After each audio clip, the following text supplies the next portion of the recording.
말씀의 식탁 하루 한 장 재판관기 묵상 재판관기 제19장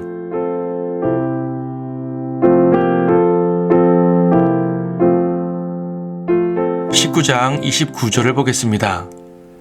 그가 자기 집에 와서 칼을 가지고 자기 첩을 붙들어 그녀의 뼈와 함께 12조각으로 나누어 그녀를 이스라엘의 모든 지경에 보냈더라.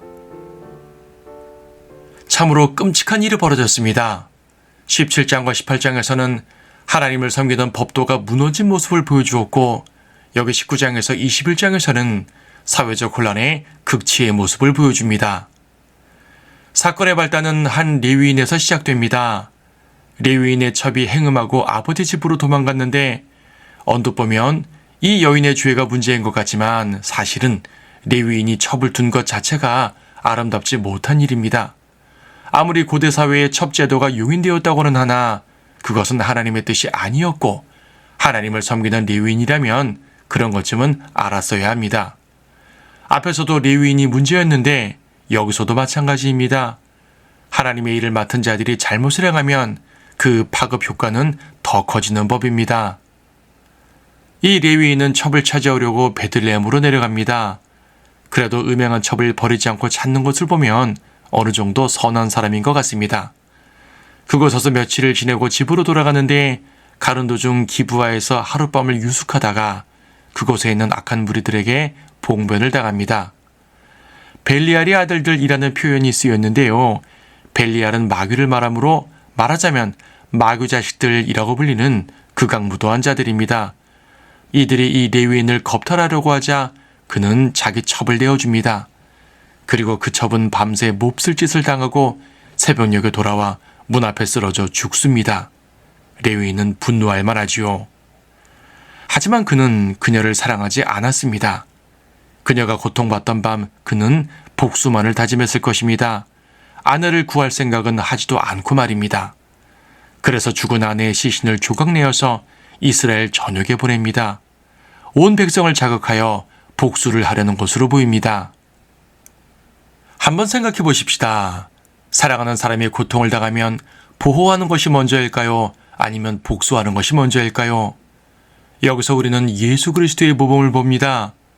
인간들이 죄 아래 팔렸을 때 예수 그리스도께서 하신 행동은 십자가를 지신 것이었습니다. 당장 마귀부터 때려잡고 싶으셨겠지만 그 일은 잠시 미루시고 먼저 죄인들을 구원하셨습니다. 그것도 자신을 희생하면서 말입니다.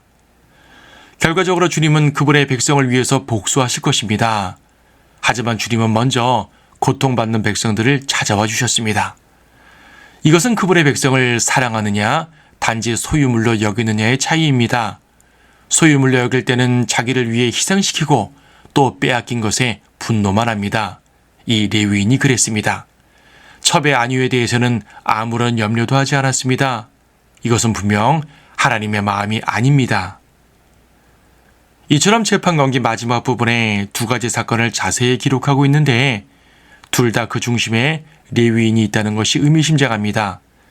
그들은 하나님을 섬기는 자들인데 제대로 섬기지 않았습니다.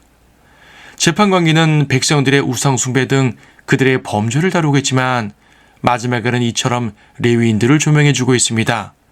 또한 재판관들도 뒤로 갈수록 하나님의 법에 무지하게 되었음을 보여줍니다. 결국 모든 것은 영적인 문제로 귀착됩니다. 단지 사회적 혼란과 전쟁의 패배가 문제가 아니라 이스라엘의 영적 상태가 문제였던 것입니다. 특히 지도자들의 영적 상태는 온 이스라엘을 혼란케 했습니다. 재판관기는 하나님의 말씀에 따라서 온전히 주님을 따르지 못한 이스라엘의 모습을 잘 보여주고 있습니다. 따라서 우리는 항상 하나님께 초점을 맞춰야 하겠습니다. 하나님의 말씀을 굳게 붙들고 주님이 우리에게 원하시는 바가 무엇인지 항상 기억해야 하겠습니다.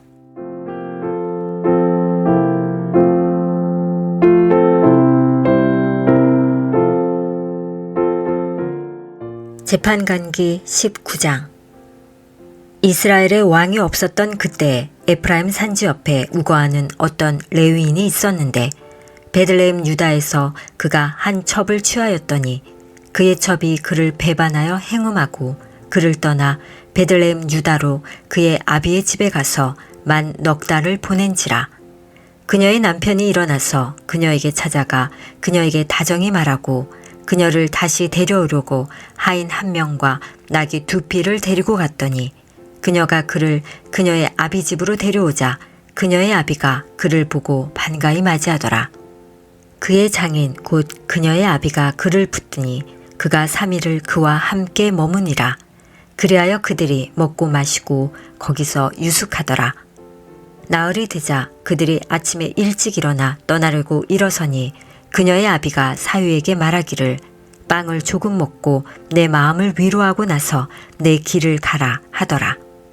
그 2사람이 앉아서 함께 먹고 마시니 그녀의 아비가 그 사람에게 말하기를 내가 청하노니 좋게 여긴다면 온 밤을 머물러 내 마음을 즐겁게 하라 하며 그 사람이 떠나려고 일어섰는데 그의 장인이 그에게 사정하므로 그가 거기서 다시 유숙하더라.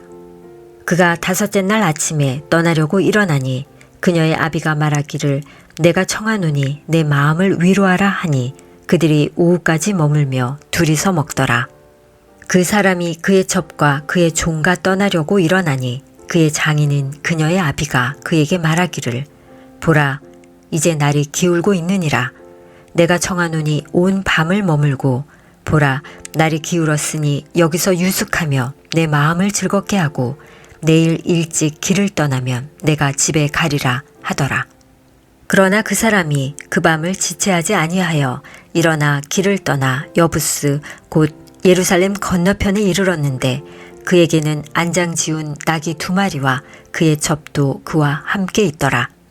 그들이 여부스에 가까웠을 때 날이 이미 저물었으므로 그 종이 주인에게 말하기를 오소서 내가 청하오니 우리가 이 여부스인들의 성읍으로 돌이켜 들어가서 거기서 유숙하사이다 하자. 그의 주인이 종에게 말하기를 우리가 이스라엘 자손에게 속하지 아니한 타국인의 성읍으로 돌이키지 않고 지나쳐 기브아로 가리라 하고 그가 그의 종에게 말하기를 오라 우리가 기브아나 라마 중 한 곳에 가까이 가서 온 밤을 유숙하자 하더라. 그들이 진행하여 길을 가는데 그들이 베냐민에 속한 기브아에 가까워졌을 때 해가 기울더라.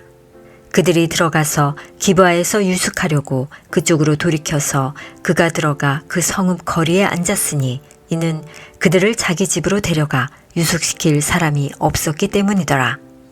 그런데 보라 한 노인이 저녁이 되어 밭에서 일을 마치고 오는데 그도 에프라임 산지 출신으로 기브아에 우거하더라. 그러나 그곳 사람들은 베냐민인이더라.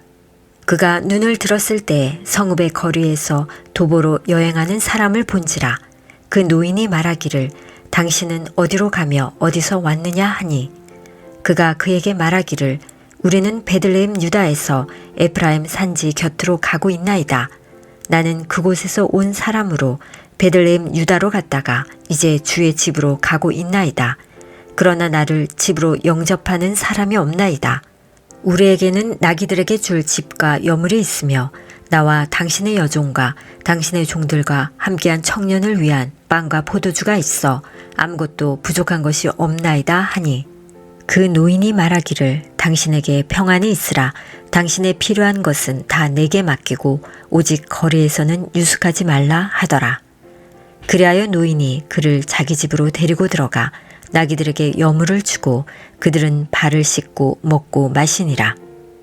이제 그들이 마음을 즐겁게 하고 있을 때에 보라 그 성읍의 사람들인 어떤 벨리알의 아들들이 그 집을 에워싸고 문을 두들기며 그 집주인 노인에게 고하여 말하기를 당신 집에 들어온 그 사람을 끌어내라.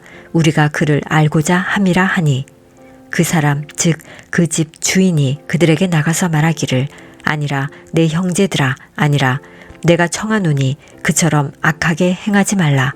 이 사람이 내 집에 들어왔으니 이런 어리석은 짓을 행하지 말라. 보라 여기에 내 처녀딸이 있고 그의 첩이 있도다. 내가 이제 그들을 끌어내리라. 너희가 그녀들을 욕보이고 너희에게 좋을 대로 그들에게 행하라. 그러나 이 사람에게는 그처럼 비천한 짓을 하지 말라 하더라. 그러나 그 사람들이 그에게 경청하려 하지 아니하더라.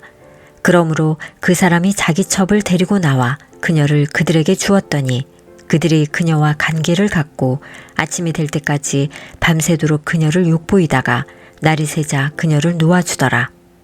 날이 셀 때에 그 여인이 와서 그녀의 주인이 들어있는 그 사람의 집 문 앞에 쓰러져서 날이 밝을 때까지 거기 있더라. 그녀의 주인이 아침에 일어나 집 문들을 열고 길을 떠나려 하는데 보라, 자기 첩인 여인이 그 집 문 앞에 쓰러져 있고 그녀의 손이 문지방에 있기에 그가 그녀에게 말하기를 일어나서 가자 하나 아무 대답도 없더라. 그러자 그가 그녀를 나귀에 싣고 일어나서 자기 처소로 갔더라. 그가 자기 집에 와서 칼을 가지고 자기 첩을 붙들어 그녀의 뼈와 함께 12조각으로 나누어 그녀를 이스라엘의 모든 지경에 보냈더라.